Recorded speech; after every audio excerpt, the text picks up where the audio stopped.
साल 1983, जगह बिहार विधानसभा, और उसी में काम करने वाली एक लड़की जिसकी हो जाती है मौत, और उसके 4 घंटे के अंदर चुपचाप उसके शरीर को ले जाकर दफना दिया जाता है। और जब ये खबर एक अखबार के हाथ लग जाती है और फिर क्या, हरकत में आ जाता है बिहार का एक चर्चित आईपीएस अधिकारी और जांच कर देता है शुरू। जांच जैसे जैसे आगे बढ़ती है, एक एक कर परतें खुलने लगती है। लड़की को दफनाने की जल्दबाजी यूं नहीं की गई थी, क्योंकि उसकी मौत के बाद दो रिपोर्ट तैयार करवाया गया था और दोनों में मौत की भी वजह अलग अलग बताया गया। जांच जैसे जैसे आगे बढ़ा और उसमें कुछ बड़े नाम जुड़ने लगे। पता चलता है कि जिस लड़की की मौत हुई थी उसका संबंध बड़े बड़े रसूख वाले लोगों से था।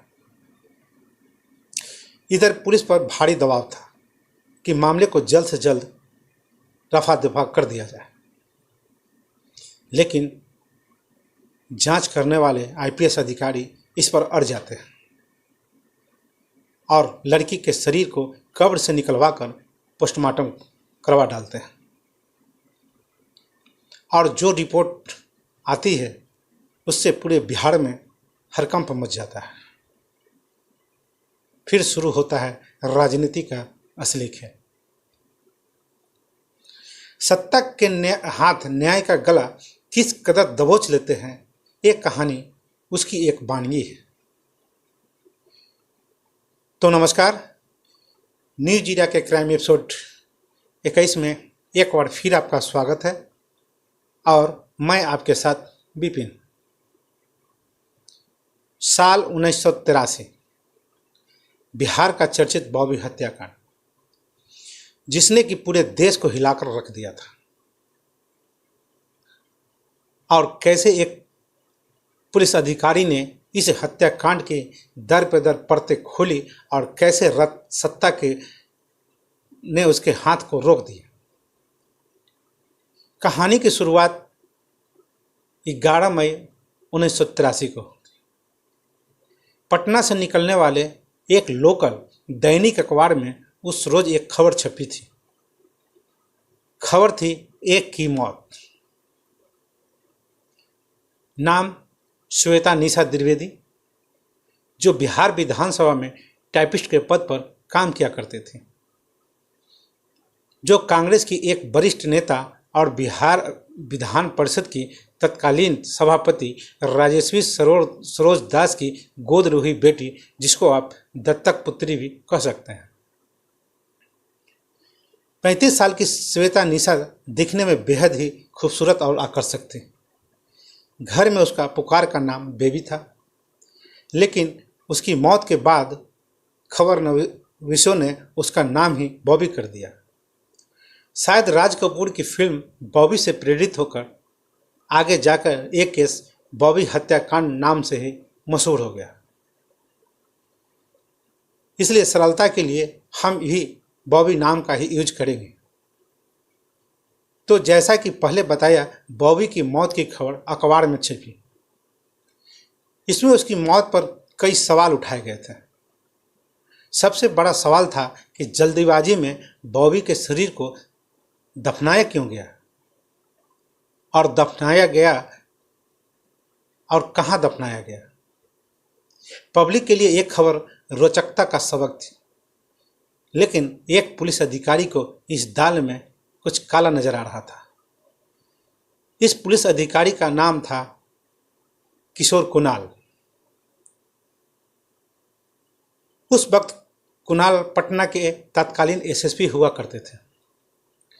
वर्ष 2021 में उनकी लिखी एक किताब रिलीज हुई, जिसका नाम था दमन तस्को का। इस किताब में कुणाल ने इस केस को लेकर कई खुलासे किए और आज हम आपको सिलसिलेवार तरीके से लिए चलते हैं। कुणाल ने अखबार की इस खबर के आधार पर केस की जांच शुरू कर दी। उन्होंने सबसे पहले बॉबी की माता जी राजेश्वरी सरोज दास से पूछताछ की। दास ने उन्हें बताया कि 7 मई की शाम बॉबी अपने घर से निकली और फिर देर रात वापस भी आई। घर आते ही उसके पेट में दर्द की शिकायत हुई और जल्द ही उसे खून की उल्टियां होने लगीं। जल्दबाजी में उसे पटना मेडिकल कॉलेज ले जाया गया और इमरजेंसी वार्ड में भर्ती भी कराया गया।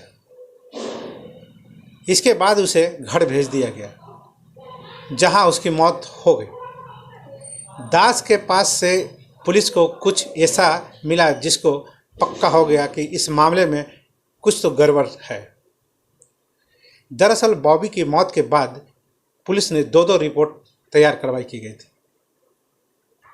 जिसमें कहा गया था कि मौत की वजह इंटरनल ब्लीडिंग है। वहीं एक दूसरी रिपोर्ट में कहा गया कि बॉबी की मौत हार्ट अटैक से हुई है। मौत 1, मामला 1, रिपोर्ट 2।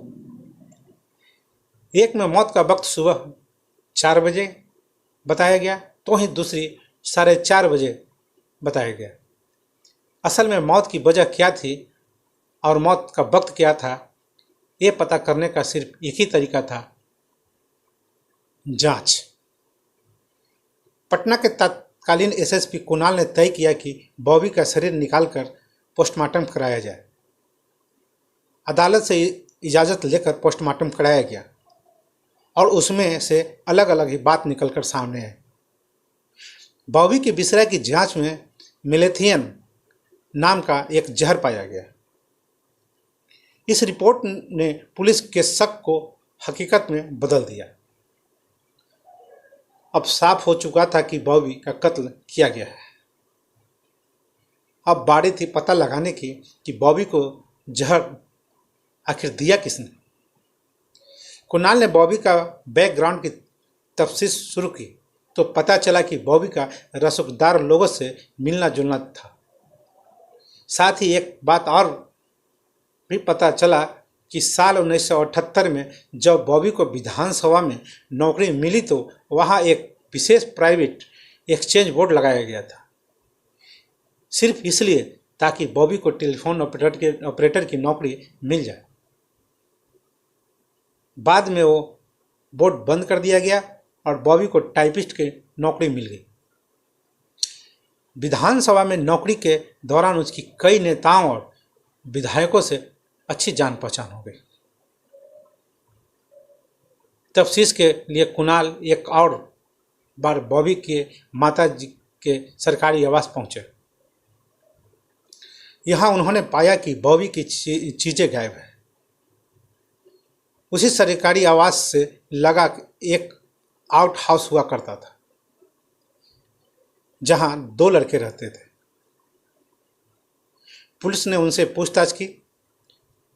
उन लड़कों ने बताया कि 7 मई की रात वहां बॉबी से मिलने के लिए एक आदमी आया है। इस शख्स का नाम था रघुवर झा। रघुवर झा जो कांग्रेस की एक बड़ी नेता राधा नंदन झा का बेटा था। अपनी किताब में कुणाल बताते हैं कि रघुवर झा के बारे में उन्हें बॉबी की मां राजेश्वरी सरोज दास ने भी बताया था। दास का कहना था कि रघुवर झा ने बॉबी को एक दवाई दी थी, जिसके बाद उसकी तबीयत बिगड़ने लगी और बाद में उसकी मौत हो गई। बॉबी ने चूंकि ईसाई धर्म अपना लिया था, इसलिए उसे सबको जलाकर न दफना दिया गया था। पुलिस के अनुसार केस का मुख्य अभियुक्त विनोद कुमार था, जिसने नकली डॉक्टर का रोल किया। रघुवर झा के कहने पर बॉबी को दवाई पीने को दी। चूंकि केस में एक बड़े नेता के बेटे का नाम आ रहा था, इसलिए मामला हाई प्रोफाइल बन गया। पुलिस की जांच जैसे जैसे आगे बढ़ी, सत्ता के गलियारों में हड़कंप मचने लगा। मामला अदालत में पहुंचा। वहाँ राजेश्वरी दास ने अपने बयान में बताया कि कैसे नकली डॉक्टर ने से बॉबी का इलाज कराया गया और झूठी पोस्टमार्टम रिपोर्ट बना दी गई। केस की खबरें अब लोकल अखबारों से होकर देश के अखबारों तक पहुंच चुकी थी और धीरे धीरे इस केस में और कई लोगों के नाम जुड़ने लगा। इसमें से कुछ सत्ताधारी विधायक और सरकार के मंत्री तक थे। जल्द ही मामले में राजनीतिक रंग भी मोड़ ले लिया। विपक्ष की कम्युनिस्ट पार्टी ने आरोप लगाया कि मुख्यमंत्री आरोपियों को न पकड़ने के लिए पुलिस पर भारी दबाव डाल रहे हैं। उस समय विपक्ष के नेता कर्पूरी ठाकुर इस मामले में बार बार सीबीआई जांच की मांग कर रहे थे। कुणाल लिखते हैं कि इस केस में उन पर काफ़ी दबाव था। उनके वरिष्ठ अधिकारी ऐसे बर्ताव कर रहे थे मानो सच का पता लगाकर उन्होंने कोई बहुत बड़ा गुनाह कर दिया है। ऐसे में एक रोज कुणाल के पास सीधे मुख्यमंत्री का कॉल आया। उस समय बिहार के मुख्यमंत्री जगन्नाथ मिश्र थे। कुणाल लिखते हैं कि सीएम ने उनसे पूछा, ये बॉबी कांड का मामला क्या है? कुणाल ने जवाब दिया, सर, कुछ मामले में आपकी छवि अच्छी नहीं है, किंतु चरित्र के मामले में आप बेदाग हैं। इस केस में पड़िएगा तो यह ऐसी आग है कि हाथ जल जाएगा, अतः कृपया इससे अलग रहें। किताब के अनुसार जवाब सुनकर मुख्यमंत्री ने फोन रख दिया। चूंकि मामला नेताओं की साख से जुड़ा था, इसलिए सरकार पर भी दबाव पड़ना शुरू हो गया। इसी बीच मई 1983 में लगभग 4 दर्जन विधायक और मंत्रियों की एक टीम मुख्यमंत्री से मिला। कहते हैं कि सरकार बचाने के लिए जगन्नाथ मिश्र प्रेशर में आ गए और 25 मई को एक केस सीबीआई को सौंप दिया गया। सीबीआई ने दिल्ली से एक रिपोर्ट तैयार कर दी और जो रिपोर्ट थी वो चौंकाने वाली थी। सीबीआई की रिपोर्ट में कहा गया कि मामला कत्ल का नहीं बल्कि आत्महत्या का है।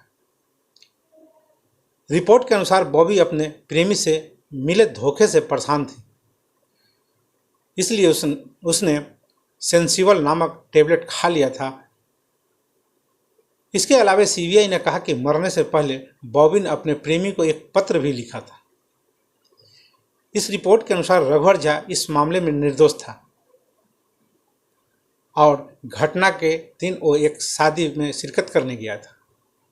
साथ ही सीबीआई ने पटना पुलिस पर आरोप लगाया कि उन्होंने उन 2 लड़कों को टॉर्चर किया, उन्हें रघुवर झा की फोटो दिखाई और उससे उसका नाम लेने को कहा गया।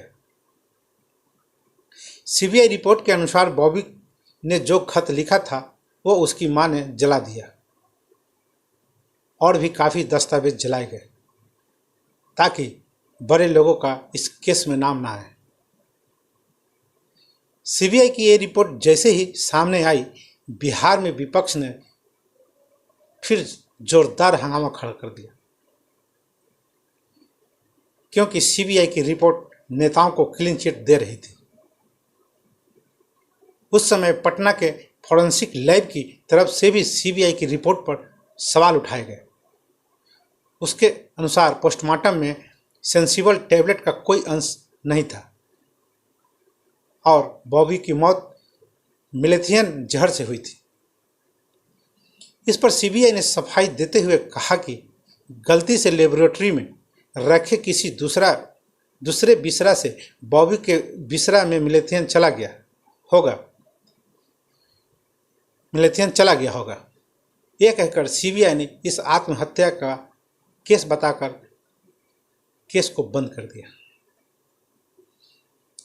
किशोर कुमार हमेशा कहते रहे कि उनकी नज़र में एक मर्डर केस था, लेकिन जनसत्ता की एक रिपोर्ट बताती है कि सालों बाद एक विधायक ने इस केस में एक हैरत अंग्रेज दावा भी किया और कहा था कि अगर हम लोग मामला रफा दफा नहीं करवाते तो लोकतंत्र खतरे में पड़ जाता, क्योंकि हमाम में सब नंगे थे। हालांकि इस बयान में हैरत अंग्रेज कुछ भी नहीं था, क्योंकि सीबीआई मुख्यमंत्री जगन्नाथ मिश्र के भाई और बिहार के पूर्व सीएम ललित नारायण मिश्र की हत्या की गुत्थी नहीं सुलझा पाई थी, तो एक आम लड़की की बिसात ही क्या थी। इतना ही, तो हमें आज्ञा दीजिए। नमस्कार, शुभ रात्रि।